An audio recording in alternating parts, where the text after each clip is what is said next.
mwenzenu wiki ya pili ndani ya ndoa, jamani, mmekaniacha kitandani najimwaga kaenda kazini jamani, ndoa raha. Lakini kidogo kidogo simu ndo hiyo nasikia, we umbwa toka kwa nyumba yangu, jua ameoa huyo.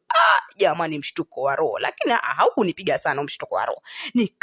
Kaa kidogo nilifikira kama ndoto, lakini kasema ndoto gani? Mimi huyo nikachukua kama ziwa kenye kalikuwa kamebaki jana na kandizi, nikasema wacha nende nikanwe, alafu nisikizie, nimpigie simu nijue nini alikuwa anaongea huyu mtu, maana hata namba yenyewe ni mpya. Maana bwana mwenyewe kanidanganya akaniambia hana mke. Jamani, hasa mambo gani haya? Huyu bibi naye huyu karogwa. Kidogo kidogo simu ndo hiyo nasikia, we umbwa unisikilize vizuri, umenikatia simu lakini unisikilize vizuri, hiyo nyumba ni yangu.